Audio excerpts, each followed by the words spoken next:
Hey, comment allez-vous? Je profite de ces dernières lueurs du jour pour vous faire une vidéo. J'ai bossé comme un malade aujourd'hui, j'avais absolument besoin de me rafraîchir les idées. Et donc je me suis dit, je vais joindre l'utile à l'agréable en faisant un tour en forêt et en profitant de ce magnifique ciel bleu pour vous faire une vidéo sur la procrastination. Alors là, c'est le mois de janvier, nous touchons plus à la fin qu'au début.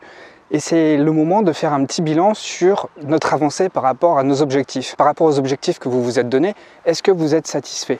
Est-ce que vous progressez? Est-ce que vous mettez en place les actions nécessaires pour que vous puissiez atteindre les résultats? Je pense que j'ai peu de chances de me tromper en m'avançant et en affirmant que vous vous êtes fixé de gros objectifs et que vous êtes très dur avec vous-même. Je suis sûr que ça ne m'étonne pas du tout et c'est une des caractéristiques principales des personnes hypersensibles, c'est d'exiger le meilleur d'elles-mêmes, de se mettre une pression de dingue et donc par conséquent de vouloir faire les choses à la perfection à un tel point qu'on n'avance pas. On n'avance pas tant qu'on veut faire les choses parfaites. Et donc dans cette vidéo, je vais vous partager deux notions à savoir absolument pour pas sombrer dans le processus de procrastination. C'est peut-être votre cas, vous essayez peut-être simplement de faire de votre mieux et vous avez peut-être peur aussi de vous tromper et c'est tout à fait normal. C'est normal dans le sens où on exige de soi-même toujours la perfection. Alors on peut mettre en place différents types d'habitudes, comme par exemple se renseigner à fond, lire des blogs à fond, écouter cette chaîne YouTube par exemple à fond. Si par exemple on veut démarrer une nouvelle activité, quelque chose qui n'a rien à voir avec ce qu'on fait actuellement, qu'on veut créer soi-même par exemple sa propre profession, on peut se mettre à développer des stratégies de malade, se documenter de malade, se poser des questions de malade, établir des plans de fou, des plans vraiment alambiqués, parce qu'on a souvent tendance à croire qu'on gagne en légitimité si les choses sont compliquées. Mais pourtant, vous le savez comme je le sais, les choses ont beaucoup plus de chances de se manifester si elles se font simplement. Le problème, c'est qu'on rajoute tout le temps de la complexité pour quelque part se donner de la légitimité dans ce qu'on fait, mais aussi c'est un processus inconscient, c'est pour reculer, pour retarder le processus. Parce que plus c'est compliqué, plus ça prend du temps, plus on recule l'échéance fatidique, on va vraiment se lancer. Donc moi je vous encourage vraiment à vous engager dans un processus de simplification. C'est la meilleure manière pour que vous puissiez atteindre vos objectifs. Et c'est pas dingue, vous allez garder votre légitimité parce que vous allez atteindre vos résultats par la suite. Sauf que vous n'aurez pas emprunté la route la plus compliquée. Mais ça, c'est très académique. On nous a toujours enseigné dans notre culture scolaire, dans la culture française qui se veut intellectuelle, qui se veut compliquée, qui se veut difficile à saisir, on a toujours appris que pour mériter un résultat, il fallait toujours en baver. Sauf que dans la réalité, ça se passe tout à fait différemment. Alors il y a deux notions importantes à comprendre. La nuance, vous allez voir, elle est très fine, mais c'est vraiment déterminant. Dans un processus de travail, il y a deux notions. Il y a la notion d'action et la notion de mouvement. D'accord? Si vous êtes dans la notion de mouvement, vous êtes dans une démarche de stratégie.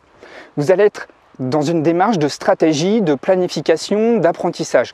Vous allez mettre au point le plus possible votre préparation pour enfin pouvoir sauter à l'eau le jour J. Sauf que ce jour J n'existera jamais parce que vous êtes tout le temps en train de vouloir améliorer le processus. Et ça nous donne l'illusion de progresser, ça nous donne l'illusion de travailler et d'avancer. C'est pas faux, vous travaillez, vous vous cultivez, vous vous renseignez, vous récoltez des renseignements. Mais quelque part, est-ce que ces renseignements vont vraiment honnêtement vous aider à avancer? Alors je dis pas qu'il faut toujours faire les choses à l'arrache, sauf que dans ce processus-là, vous êtes dans un processus où vous poussez la perfection à son apogée à un tel point que la tâche devient tellement difficile, tellement complexe que vous ne la réalisez jamais, vous ne matérialisez jamais ce que vous avez prévu. Et ça nous donne vraiment l'illusion de travailler, d'avancer. En effet, vous dépensez des efforts cognitifs, en effet, vous avancez sur le plan de la connaissance, mais au niveau des actions, est-ce que vous avancez? J'en suis pas sûr. Maintenant, étudions la deuxième notion. La deuxième notion, c'est l'action. Dans l'action, on n'est plus dans la prévision. Dans l'action, on accepte de se tromper. Dans l'action, on est dans un effort de répétition. Et en vous engageant dans l'action, vous allez gagner les bénéfices du mouvement. Parce que dans le mouvement, vous cherchez à vous renseigner, vous cherchez à récolter des données, vous cherchez à avoir une vue stratégique, une vue à long terme. Mais le souci, c'est que vous n'avancez pas. Alors que dans l'action, grâce à l'effort de répétition, non seulement vous faites avancer le schmilblick parce que vous matérialisez dans la matière votre projet, alors au début, vos actions ne sont pas parfaites du tout, et c'est parfait, c'est comme ça. Et au fur et à mesure que vous répétez ces actions, non seulement vous récoltez des données sur le terrain, vous récoltez des indicateurs qui vous indiquent comment vous ajuster sur le terrain, et à force de répétition, eh bien vous allez améliorer, vous allez perfectionner votre geste. En fait, vous êtes gagnant sur les deux plans en vous engageant dans le processus d'action. Pourquoi? Parce que vous vous améliorez grâce aux actions itératives, c'est-à-dire des actions que vous répétez plusieurs fois dans la semaine, voire par jour, et en plus, vous récoltez du savoir, vous récoltez de la connaissance parce que vous arrivez à avoir un retour réflexif sur ce que vous êtes en train de faire. Donc je vous encourage vraiment à avoir cette approche pragmatique parce que c'est la meilleure des approches, c'est l'approche qui va vous permettre de vous améliorer et de récolter des informations sur le terrain. C'est exactement la démarche que j'ai eue sur YouTube. Il y a un an, quand je me suis lancé, mes vidéos étaient loin d'être parfaites. C'est toujours le cas. Sauf que là, j'ai plus de script. Alors qu'avant, il me fallait au moins 1 heure pour tourner une vidéo de 10 minutes et peut-être 2 heures pour pouvoir la monter, ce qui me demandait un temps incroyable. Mais au fur et à mesure de la répétition, à faire environ en moyenne 3 vidéos par semaine, eh bien j'ai commencé à répéter automatiquement ce geste et au lieu de dépenser une énergie folle comme au début, eh bien la répétition de ce geste m'a permis d'automatiser et de le faire sans difficulté. Vous savez, c'est exactement comme le processus d'apprentissage de la conduite. Au début, on dépense une énergie cognitive folle parce qu'il faut se concentrer sur le volant, sur les rétroviseurs, sur la synchronisation des pédales. Il faut aussi synchroniser le levier de boîte de vitesse avec l'embrayage. Il y a plein de trucs à faire, les rétros, les clignots, le tableau de bord. Et au début, ça nous demande une énergie cognitive folle. Souvenez-vous de vos premières heures de conduite, si vous conduisez depuis un moment. Ensuite, au bout de quelques heures de conduite, eh bien, c'est devenu beaucoup plus facile.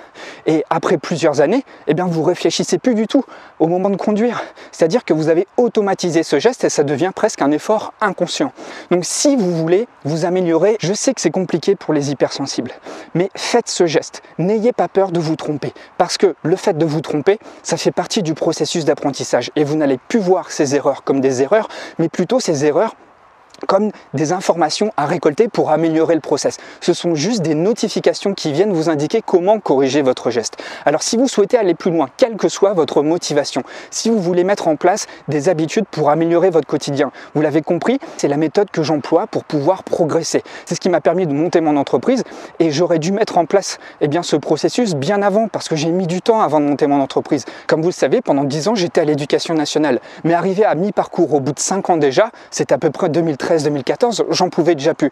Et en fait, j'étais dans ce processus de mouvement.